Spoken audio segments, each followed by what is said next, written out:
සුබ දවසක් වේවා. ඔයාලා ඔක්කොම දන්නවා රාජ්‍යයේ භාෂා පරිවර්තකයන් බඳවාගෙන විභාගය 2026 මේ මාසේ 18 19 වෙනි දින පැවැත්වීමට නියමිතයි. මම හිතන්නේ මේ සඳහා හුඟ දෙනෙක් ආයෝජන කරලා තිබෙනවා. ඔවුන් දැන් මේ අවස්ථාවේ සූදානම් වී තිබෙන විභාගයට. ඉතින් මම හිතුවා රාජ්‍යයේ භාෂා පරිවර්තක වශයෙන් සහ මේ ශාස්ත්‍රීය අධ්‍යයනයේ ඇති පුද්ගලෙක් වශයෙන් ඔබට යම් කිසි උපදෙස් ටිකක් දෙන්න ඔබගේ විභාගය සාර්ථක කර ගැනීම සඳහා. මම හිතන්නේ ඔබ විභාගෙදී මේ උපක්‍රම ටික පාවිච්චි කරනවා නම් ඔබට වැඩි ලකුණකට යන්න පුළුවන්. ඉතින් අපි බලමු මොනවද ඔබ කරන්න ඕන කියලා. ඔබ දන්නවා මේ ඔබගේ ප්‍රශ්න පත්‍ර 4කින් සමාන්විත විභාගයට තමයි මුහුණ දෙන්නේ. පරිවර්තනය අදාළ භාෂා අධ්‍යයනය සඳහා පේපර්ස් දෙකක් තියෙනවා. ඊට අමතරව අවබෝධයේ ප්‍රශ්න පත්‍රයක් තියෙනවා. ඔබ කැමති ඔබ ඉල්ලුම් කළ මාධ්‍යයෙන් ඔබ කැමති සහ ඔබ ඉල්ලුම් කළ මාධ්‍යයෙන් ඔබට ප්‍රශ්න පත්‍රයක් ලැබෙනවා. පරිවර්තන ප්‍රශ්න පත්‍රයට පැය 3ක් සහ අනිකුත් ප්‍රශ්න පත්‍ර සඳහා පැය 1කමාරක් කාලයක් ඔබට ලැබෙනවා. ඉතින් ඔබ මෙන්න මේ වැරදි ඔබගේ පරිවර්තන විභාගය සඳහා ලියනකොට කරන්න එපා කියලා මම ඉල්ලා සිටින්න කැමතියි. පළවෙනි කාරණේ තමයි ඔබට ප්‍රශ්න පත්‍රයේ අතට ලැබුණු ගමන් ඔබ ඒකට උත්තර ලියන්න යන්න එපා. විනාඩි 5ක් 10ක් වෙනි කාලයක් අරගෙන අදාළ ප්‍රශ්න පත්‍රය හොඳට කියවන්න. හොඳට කියවලා ප්‍රශ්න පත්‍රයේ පිළිබඳ අවබෝධයක් සහ ප්‍රශ්න පිළිබඳ අවබෝධයක් ලබා ගන්න. ඔබට තීරණය කරන්න පුළුවන් ඔබට පුළුවන් ප්‍රශ්න මොනවද බැරි ප්‍රශ්න මොනවද කියලා පහසුවෙන් උත්තර ලියන්න. එතකොට ඔබට වර්ණයක් කරන්න තිබෙන ප්‍රශ්න වලින් ඒ සඳහා ඉක්මනින්ම නිගමනයක් ලබා ගන්න පුළුවන්. ඔබට ඒක තීරණය කරන්න පුළුවන්. ඉතින් මෙන්න මේක කාලය අපතේවීමක් කියලා හිතන්න එපා. විනාඩි 5ක් 10ක් අරගෙන ඔබගේ ප්‍රශ්න පත්‍රය හොඳින් කියවලා ප්‍රශ්න පත්‍රය පිළිබඳ යම් අධ්‍යයනයක යෙදෙන්න අවබෝධයක් ලබා ගන්න. ඒක ඔබගේ ප්‍රශ්න පත්‍රය ඉතාමත් හොඳින් ලිවීම සඳහා වැදගත් වෙන කාර්යයක්. දෙවන කාරණේ තමයි ප්‍රශ්න වලට පිළිතුරු ලියනකොට ඔබ අමාරු ප්‍රශ්නකින් ප්‍රශ්න පත්‍රය පටන් ගන්න එපා. පිළිතුරු යන අමාරු ප්‍රශ්නකින් පටන් ගන්න එපා. ඔබට පහසු ප්‍රශ්නයක් තෝරගන්න. ඔබට පහසු ප්‍රශ්නයක් තෝරගන්නවා කියන්නේ ඔබගේ කොන්ෆිඩන්ස් එක. ප්‍රශ්න පත්‍රයේ පුරාට පවත්වාගෙන යාමට උපකාරී වෙනවා සහ බලන උත්තර පත්‍ර පරීක්ෂකට ඔබ පිළිබඳ හොඳ අවබෝධයක් සහ හොඳ ඉම්ප්‍රෙෂන් එකක් ලබා ගන්න මම හිතන්නේ ඒක ඉතාමත් වැදගත්. ඔබ හොඳට උත්තර ලියලා තියෙනවා කියන්නේ ඔබ පිළිබඳ හොඳ ඉම්ප්‍රෙෂන් එකක් උත්තර පත්‍ර පරීක්ෂකට ඇති වෙනවා. ඒක ඔබට තව අතිරේක ලකුණක් දෙකක් ලැබීමට හේතු වෙන්න පුළුවන්. උත්තර පත්‍ර පරීක්ෂකවරේ එසේ කළ යුතු නැහැ. නමුත් ඔබ හොඳින් ලියලා තියෙන එකක් මුලින්ම ඔහු කියවනකොට ඔබට අනිත් ප්‍රශ්න වලට යම් අවස්ථාවක සුළු දෝෂයක් තිබ්බත් ඔබට ලකුණු දෙන්නට ඔහු නිතැතින්ම පෙළඹෙන්න පුළුවන්.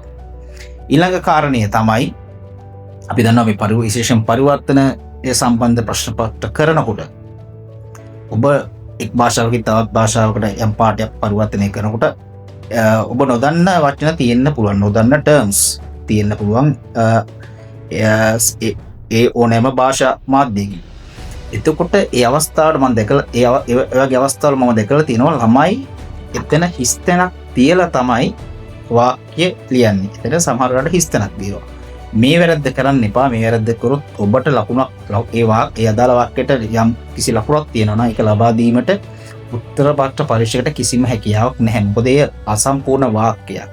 ඔබට කරන්න තියෙන හොඳම දේ තමයි ඊට ආසන්න තේරුමක් සහිත වචනයක් හෝ නැත්නම් ඔබට හිතෙන මොකක් හරි සුදුසුයි කියලා හිතෙන වචනයක් යොදලා ඒ වාක්‍ය සම්පූර්ණ වාක්‍යයක් වශයෙන් ලියන්න. එතකොට ඒ වාක්‍යයේ සුළු වරදක් තියෙන බොහෝ දුර නිවැරදි වාක්‍යයක් යම් කිසි හෝ ලකුණු ප්‍රමාණයක් ලබා දෙන්න උත්තර පත්‍ර පරීක්ෂකයට හැකියාව ලැබෙනවා. අනික් කාරණේ තමයි ප්‍රශ්න කීපකින් සම්බන්ධිත ප්‍රශ්න පත්‍රයකදී ඔබට ඕන තරම් කඩදාසියක් වල ලැබෙනවා. මම දැකලා තියෙනවා ළමයි උත්තර ලියනකොට දැන් අපි හිතමු එක පිටුවක භාගයක් ඉතුරු වෙලා නම් ඒ භාගයෙන් තමයි අලුත් ප්‍රශ්නයකට උත්තර ලියන්න පටන් ගන්න. එහෙම කරන්න එපා. ඔබ අලුත් පිටුවකින් අලුත් ප්‍රශ්නයකට උත්තර ලියන්න ආරම්භ කරන්න. එහෙම කරොත් මම හිතන්නේ ඒක ඔබට පහසුයි වගේම උත්තර පත්‍ර පරීක්ෂකටත් පහසුයි සහ ඉතාමත් පහසුවෙන් ඔබට ලකුණු ලබා ගන්න පුළුවන්. අනෙක් කාරණේ තමයි ලැන්ග්වේජ් පේපර්ස් ගත්තාම ලකුණු 30ක රචනා ප්‍රශ්න දෙකක් තියෙනවා. රචනා ප්‍රශ්න තියෙනවා පේපර්ස් දෙකේම.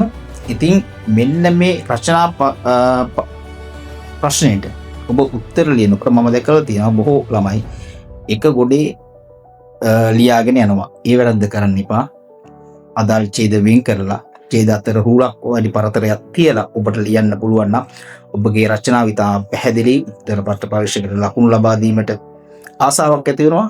ඉතින් ඔහුට ඉතාම පහසුවෙන් ඔබට ලකුණු ලබා දීමේ හැකියාව තියෙනවා. ඒ වගේම ඔබගේ රචනාවට කරුණු සහ සංඛ්‍යා ලේඛන සංඛ්‍යා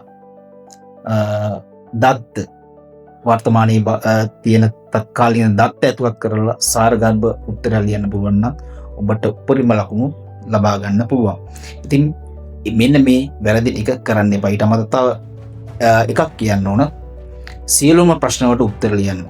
බොහෝ ප්‍රශ්න පත්‍ර වලට සියලුම ප්‍රශ්න සඳහා උත්තර මේ විභාගයේදී අනිවාර්යයි. ඒ නිසා ඔබ අනිවාර්යයෙන්ම සියලුම ප්‍රශ්න වලට උත්තර ලියන්න. මොකද ඔබ ලකුණු 100කින් 40ක් ගන්න එක පහසුයි. පාස් මාක් එක 80කින් 40ක් ගන්නවට වැඩියි. ඒ නිසා එක ප්‍රශ්නයක් මගහැර ගන්න එපා. ඔබගේ කාලය කළමනාකරණය කරගන්න. අදාළ කාලය තුල සියලුම ප්‍රශ්න වලට උත්තර ලියන්න. ඔබට අවශ්‍ය නම් ඔබගේ කාලය සහ ලකුණු ප්‍රමාණය අනුව ඔබට බලන්න පුළුවන් මේ ප්‍රශ්නෙට මම කොච්චර කාලයක් වැය කරනවද කියලා මුලින්ම තීරණය කරන්න පුළුවන්. අපි කතා කරන විනාඩි 5-10 ඇතුළත 100 ලකුණු 30ක් තියෙනවා නම් පැයකමාර කාලෙකින් ඔබ විනාඩි කීයක්ද ඒ සඳහා වැය කරන්න ඕන කියලා බලන්න. බලලා ඒ කාලය ඇතුළත උත්තර ලියන්න උත්සාහ කරන්න. ඊට වැඩි කාලයක් ගන්නව නම් අනිත් ප්‍රශ්න වලට යන්න. පසුව කාලය ඉතුරුනොත් අර සියලු ප්‍රශ්න සම්පූර්ණ කරලා ඔබ සියලුම ප්‍රශ්න වලට සාර්ථක විදුරල් ලියන්න. එතකොට ඔබට මම හිතන්නේ වැඩි ලකුණකට යන්න පුළුවන්. ඉතින් එහෙනම් මෙන්න මේ වැරදි ටික කරන්න එපා කියලා ඉල්ලා සිටිමින් ඔබ මුහුණ දෙන රජයේ භාෂා පරිවර්තකයන්ගේ පරිවර්තන විභාගය හොඳින් ලියන්න අවශ්‍ය ශක්තිය ධෛර්ය ලැබේවා කියලා ප්‍රාර්ථනා කරනවා. එහෙනම් ඔබට ජය.